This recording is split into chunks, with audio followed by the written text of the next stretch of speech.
Let me tell you younger folks something, especially those of you that are looking to get married. The approaches you've taken to find a spouse, I will not spell out for you. You already know, and I already know. The options you've considered, the conversations you've had, the social interactions you've had are between you and Allah. I'm no one to judge. But I know some of you have a guilty conscience inside of you. My first plea, I'm begging you, I'm pleading with you, the most important asset you have, the most valuable thing you will have in this life is a clean heart.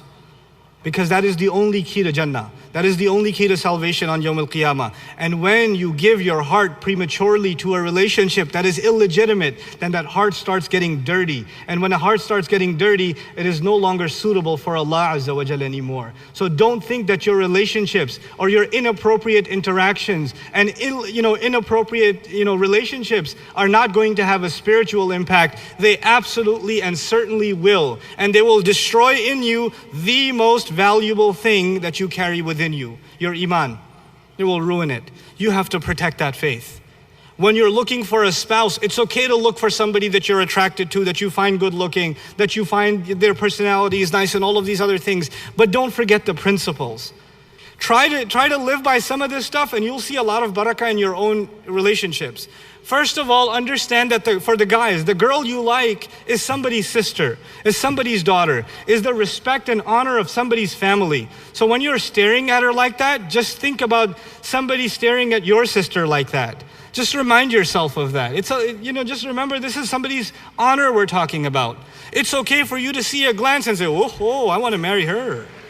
That was great. But one glance is good enough for you and you take the dignified approach. First of all, don't be a perv and walk around like, Don't do that.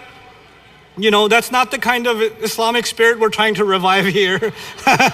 So that's one. But two, if you do find somebody interesting, take a respectful approach. The best approach, honest to God, the best approach is an indirect one. The best approach is through a friend, through somebody's, a friend who has a sister who knows her, etc., etc. Try to be as indirect as possible. Because when you're direct, shaitan loves it. He just puts stuff in you and he puts stuff in her and the giggles start and the smiling and then the texting begins and then you're sharing, then you're adding each other on Facebook and then you're calling each other late at night. Then the Skype thing begins, then things get out of hand. Things take one step at a time and they just really get out of hand. Take as indirect an approach as possible. And some people ask, well, how am I supposed to get to know the person? You can, it's fine. There's nothing wrong with getting to know the person, but get others involved. And so that's the other thing I want to attack today. There's no harm in two families talking to each other. It is not too formal. Don't go crazy, they're getting engaged. It's just two people trying to talk in a respectful way. Don't turn it into something it's not. So families, you say, I don't want to tell my family, it's not that serious yet. Actually, that's the problem.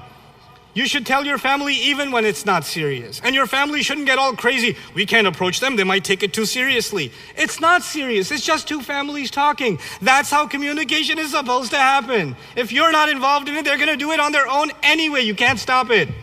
It's all around us. You don't think that stuff was happening when I was going to college in 1835? It was still happening. These are realities. We have to deal with reality instead of cursing it and yelling at it. It's not gonna change it. We have to face it. So get your family involved.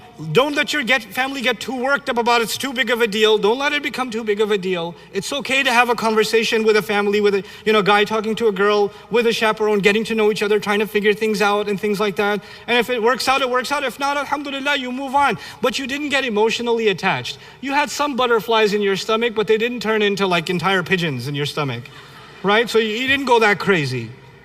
You didn't become emotionally invested. Here's the problem with becoming emotionally invested. When you become emotionally invested, you fall in love with a girl or with a guy or something, and you're like, I have to marry this person. First of all, you have no guarantees it's gonna work out. And second of all, when you get that infatuated, you don't care what anybody else thinks. And when you go that crazy, then you don't wanna listen to anybody. And so you don't listen to your parents, you don't listen to her parents, you don't listen to your brother, your sister. Nobody's advice matters to you anymore. These parents try to bring you to a speaker. Sheikh, talk to him, he wants to marry this girl. And the Sheikh's like, what am I gonna do? Don't marry her. Okay. It doesn't work. It's too late. And if it doesn't work out, one of two things happens. If it does work out, you have scarred your family because you went on a war against your family to do it. And if it doesn't work out, you're scarred forever. And you will not be able to have a healthy relationship again, because in the back of your mind will be the other relationship. It's an unhealthy way to go about things, you know? Don't engage, don't invest yourself emotionally, don't quote unquote fall in love like that. And if you think you just fell in love in this conference, walking down the hall, you saw a girl like, that's not falling in love, that's just your hormones. Congratulations, you're a teenager. You know, that's not love. You know? Anyhow, so there's two sides of it, at the parent side and the youth side. For young people, my advice is become a little more strict. And for the parents, my advice is become a little less strict. Like, we've got an imbalanced situation here. We've got youth that have no guidelines and no restrictions. Nothing's wrong, everything's permissible, like Assassin's Creed or something, right? It's like that. And on the other side, you've got parents that are way too strict and they're unrealistic in their strictness. And so we're choking our own community in this way, subhanAllah.